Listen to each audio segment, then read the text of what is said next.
of you signed up. A lot of you, I'm sure, are Marvel fans. And if you are, you know these next two as Black Widow and Captain America. I'm talking, of course, about Scarlett Johansson and Chris Evans. Guys, thank you so much for joining me today. Great to see you. How are you? Likewise.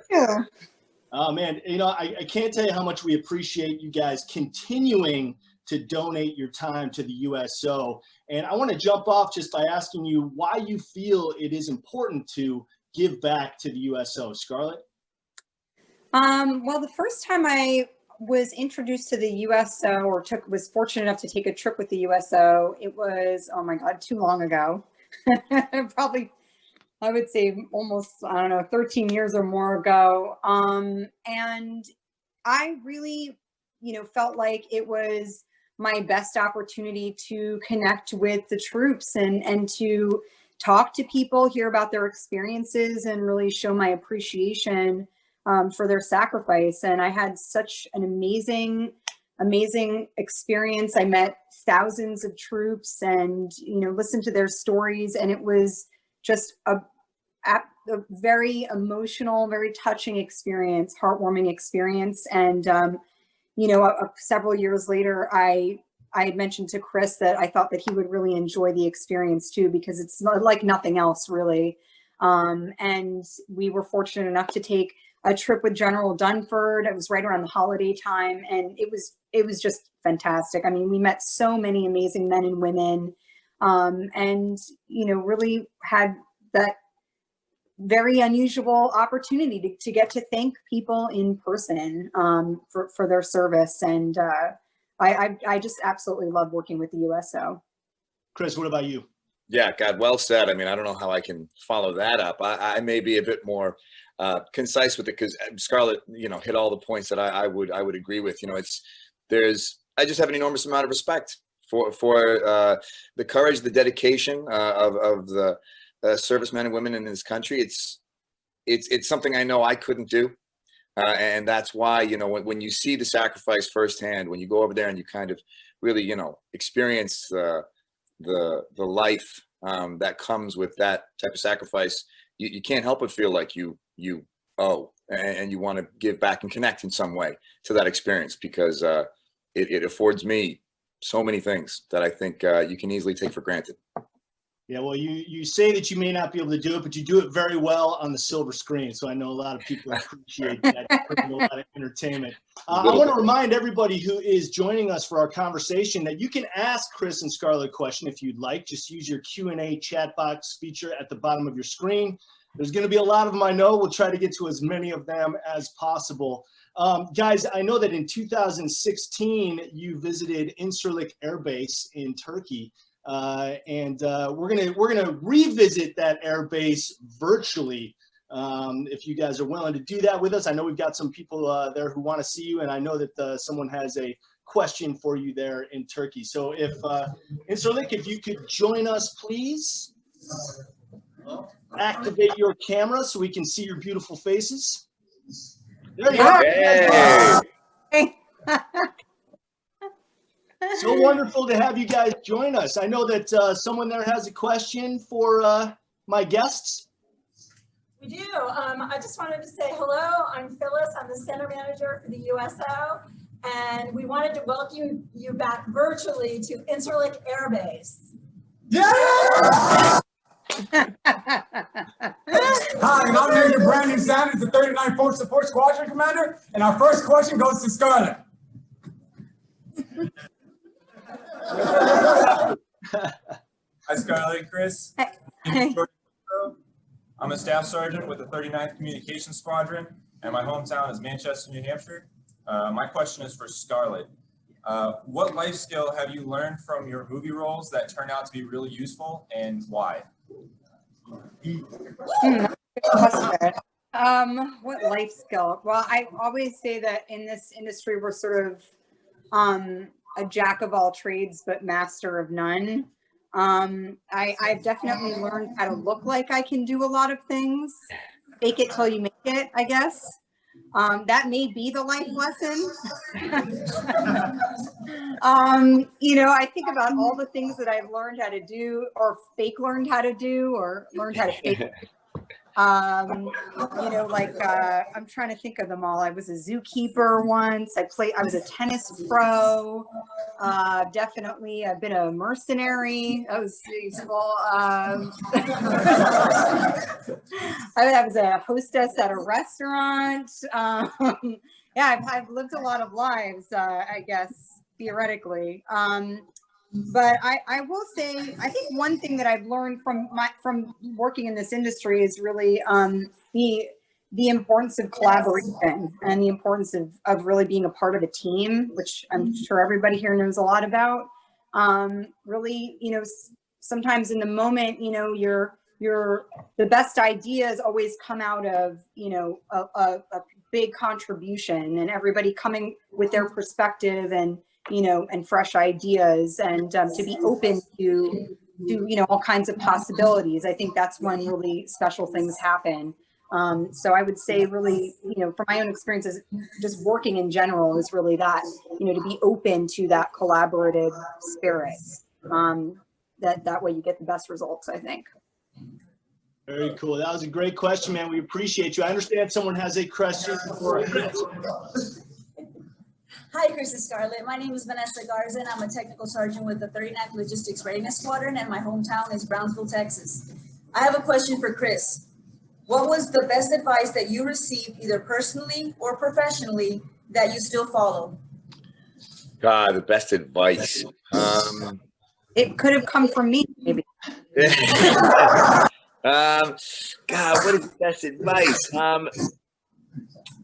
Well, this may seem a little oversimplified, but it was really good when I heard it. Someone just said, you don't forget, you'll never meet tomorrow.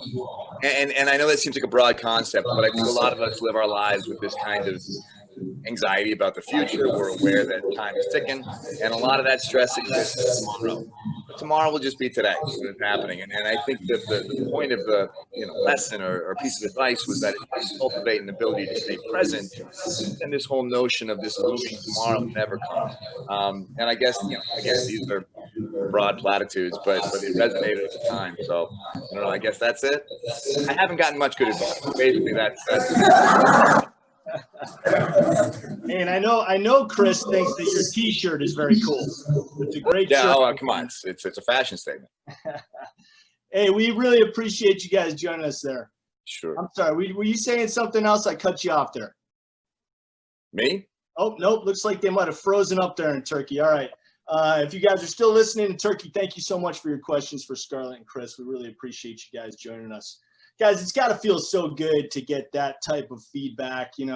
Seeing the troops in person is one thing. Obviously, this is a little bit of a substitute doing it virtually, but you got to love getting that feedback from people whose lives you're affecting in such a positive manner. Absolutely. It's so great. I mean, it just seeing everybody over there brings probably one of the biggest smiles I've ever experienced in the past 6 months of time. That's for sure. It's really like a symbiotic thing. And, we have such great memories of being in Turkey. We had a lot of fun there. And even I think one of my fondest memories of being there was actually we had gone there with an Olympic swimmer, and then I was using the gym actually that morning after we arrived. And I guess, I think that it was Katie, wasn't it Katie Ledecky, I think, that we were with? I can't remember who it was. And I was using the gym, and the Navy SEALs had just come in because they did like a race with her and she won. And they couldn't figure out why she won. And I could hear them having the conversation where they just could not understand, like, what had she done that she, possibly maybe she warmed up before they got there or whatever. It was so funny. It was so funny. And Navy SEALs are not used to losing. Even to an Olympic athlete, they still think that they're going to win. Guys, I got a question for you here that was submitted to the Q&A chat box. It comes from Patty Stubenhofer. Hope I'm pronouncing that correctly. She says, thank you for taking the time to chat with us today. My daughter is majoring in performance arts, and my son is majoring in world cinema. do you have any words of wisdom for them as they enter into the world of entertainment?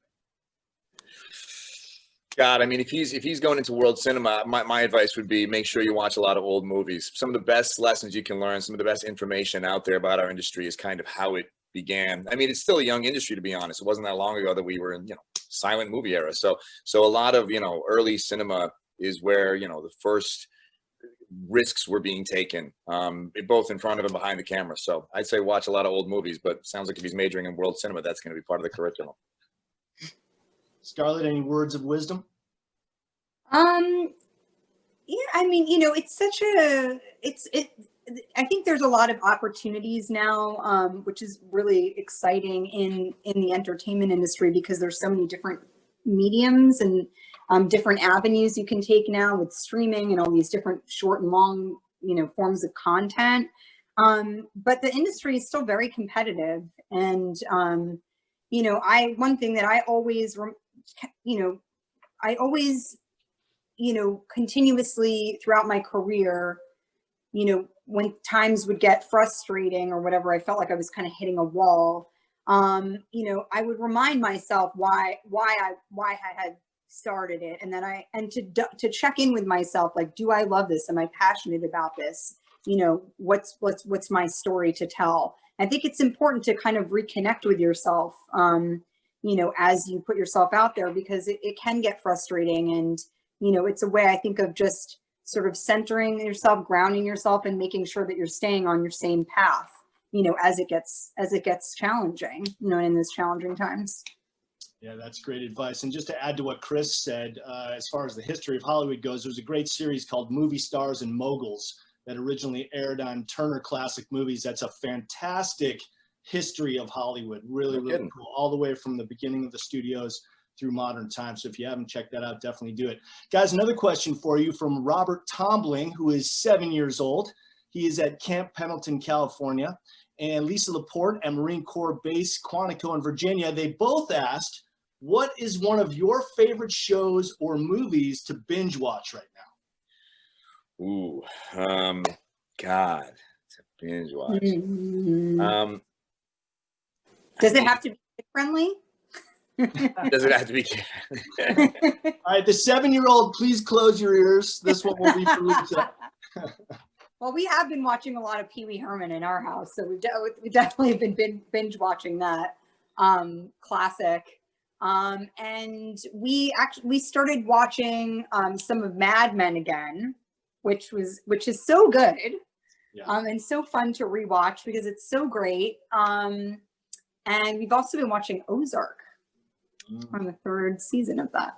And I watched a lot of Twilight Zone in the beginning of this, which I have to say was eerily kind of like on theme. It felt like, or feels like. Very appropriate. Yeah, very appropriate for these times. Chris, what about you? Have you binged on it? I wish I've been thinking this whole time, like, come up with any answer that's cooler than what you got, and I just can't think. I don't really watch a whole lot of TV, and I kind of, if it ain't broke for me. So I watch a lot of The Office. I've always liked The Office, and so when I'm bored, I just put on one of those. Very cool. Are you a fan of the original Office, the English version as well? Yeah, I like that one a lot, but the American one has my heart. Very cool. All right, guys, we're going to go to our next live location now. We're going to take a trip over to the islands of Hawaii, and we are going to be talking to Sergeant Major Harold Gray. He is at the Pu'akulo base there. Sergeant Major, good to see you, sir. Thank you for joining us. Yeah, thank you for having me. Hey, so I'll go ahead and introduce myself real quick. Harold Gray. I go by my middle name, Will. I'm from San Diego, California. I'm the Command Sergeant Major here at Pohakaloa Training Area, referred to as PTA. And they mentioned earlier that you've been to Interlick, so I'll go ahead and invite you guys out here to come join us on the Big Island of Hawaii. And I just say to Chris, a lot has changed since you went to selection in 1943 at Camp Lehigh. So come over here and check us out, and we'll get you involved in some good training. Sounds good. So beyond that, I'd like to say, on a personal level, thank you guys for doing this, for supporting the troops, and for your studios providing free content to forward deployed military members. It's a great reprieve for them to come out of those type of situations and be able to have something to free their mind up for a couple hours. Obviously, new content. I know you guys are focused on old content with your TV selections. So I'll get to the question. My question is for Scarlett Johansson. So you have a new movie coming out, Black Widow. My wife and I watched the trailer. We're really looking forward to it, and because of the difficult situation that we find ourselves in COVID, how hard is it to be prepared, have that movie ready, have all kinds of inside secrets and twists that you want to talk about, just to find out that it's pushed because of COVID? Well, luckily this time I don't have to contend with Mark Ruffalo, he's got a loose lips. But I have to say that this experience, I think, for everybody has been very grounding. Before we were quarantined here in New York, obviously because we had a really terrible outbreak and it's early on. We were on full lockdown, and we had right before that we had a lot going on. I'd say my boyfriend Colin and I had a lot going on. He had this season finale of SNL. I was out preparing a press junket with all my cast members, our director, and our studio heads and stuff like that to present Black Widow. Done a lot of long lead press, and we were waiting for that May 1st release date. And then obviously everything just went on lockdown. It's like we're so busy that we didn't have any time to see each other, and then it got very small. And things felt really scary and uncertain for a while. And, I have to say that while of course there's a lot about that time that, I was feeling very insecure and like I, didn't have any kind of grounding. I also felt really appreciative because I was able to, be with my daughter, my partner, and we were in a safe place. My family was thankfully safe and healthy. And, I think it just made me feel very, your priorities were just very clear at that point. And so while it was kind of a big buildup, and then it did feel like an initial letdown, but honestly, I think that, when the film comes out on May 7th, it will really be, I think it will be seen with fresh eyes. And, I think the messaging in the film, which is about family and about self-forgiveness and about forgiveness in general, will have a different kind of resonance with audiences. And I think they'll really be appreciative of it then, in a different kind of way. So, yeah. Command Sergeant Major, we really appreciate your question there in Hawaii. Stay safe, and thank you very much for keeping us safe. We appreciate you joining us, sir. Thank you. Mahalo. Thank you. All right. Hey, you guys got a trip to Hawaii coming up. You got to love that. Right on. I'm ready. My bags are packed. They've been packed for months. Ready to go. Got that emergency bag waiting for the Hawaii trip. All right, guys, another question from the Q&A box for you. Sergio and Adrian Quezada in Quantico, Virginia would like to know, taking Black Widow and Captain America out of the running, who are your favorite Marvel characters? Oof. That's tough. Yeah, Chris, come on. Who are they? Okay. Who are my favorite? Well, I'll do it this way. I'll do it from the standpoint, not as the actor, not the person, like the actual character. Maybe, I was into Spider-Man when I was a kid, I think. I really wasn't that into comic books, but if there was one that I was into, Spider-Man was probably the guy. Nice. That's a good one. All right, Scarlett, what about you? You do it about the actors. That's really tough. I have to say it's pretty tough. It's like choosing your favorite child. Kind of a selfish choice question. I think that they stumped you, those two kids in Quantico. That's right. I would say probably. That is a good question. I think probably Oof.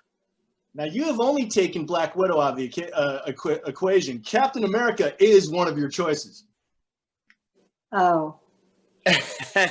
Oh, well, let me wait, because that changes Oh, nothing. Still no immediate answer, by the way. I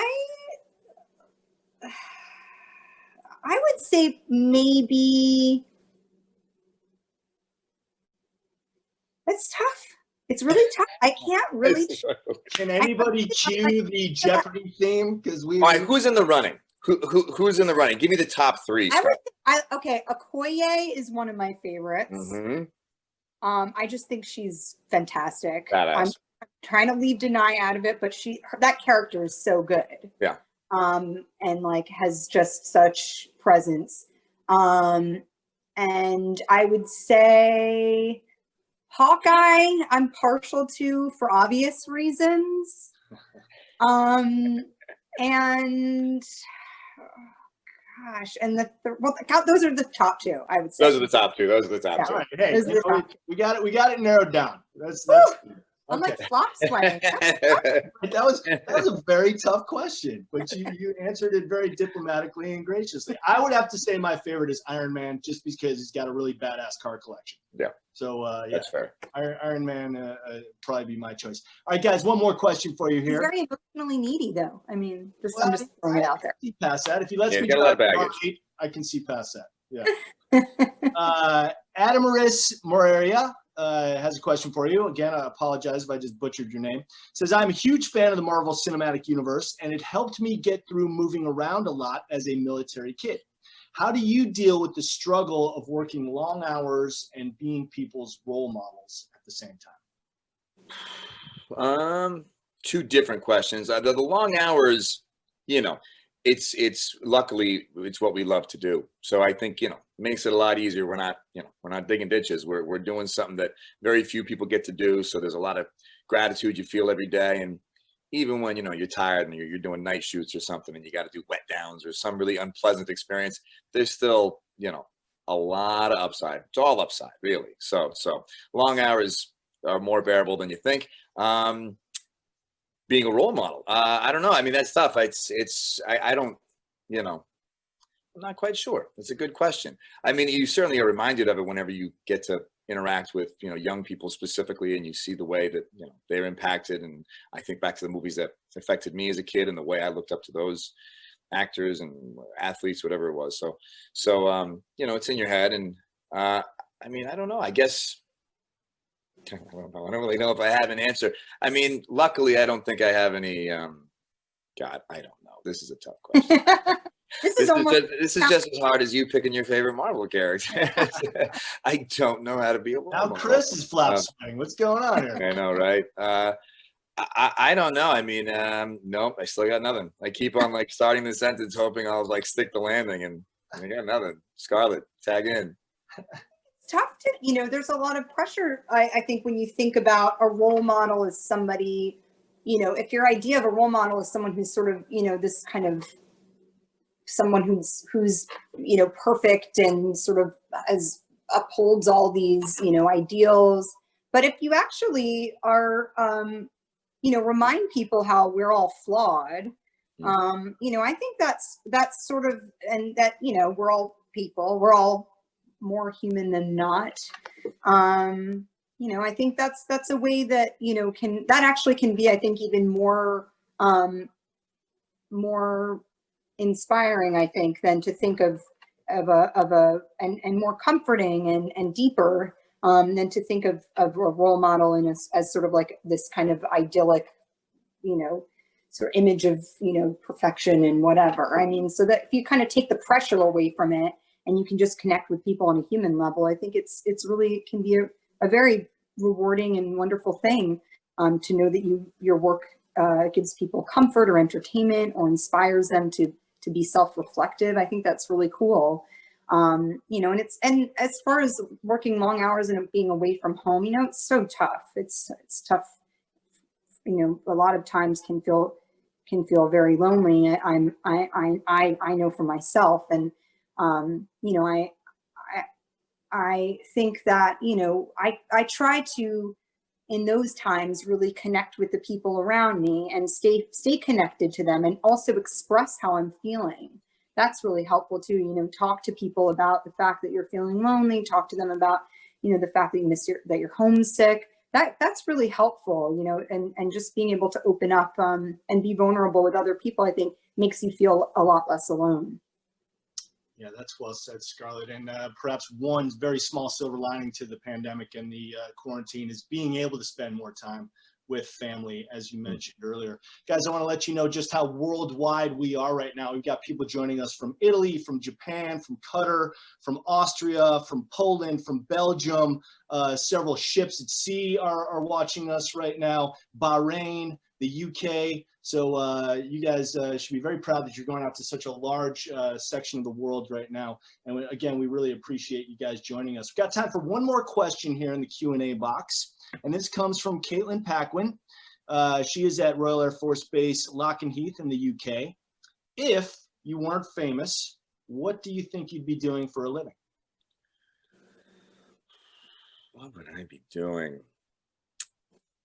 You know, I've always had, you know, drawn to some sort of carpentry. I like, you know, autonomous things. I kind of like just being on my own. So something that kind of let me work with my hands, you know, that satisfaction of building something tangible, and just being by myself. Scarlett, what about you? Oh gosh, I don't know. It would be hard to think of. I probably would do some other thing in the entertainment industry. But that's kind of a boring answer. So I may have gone into politics, maybe, which is sort of like the entertainment industry a little bit. Feels like it. I've always been very engaged in local politics. You know, my grandmother growing up was very active in her tenants association and within her community, the community board. And so it was sort of, you know, I wouldn't say drilled into us because that sounds like it's, you know, like we didn't want it, but it was, you know, it was encouraged, you know, for us to be, my siblings and I to be responsible members of the community and active. And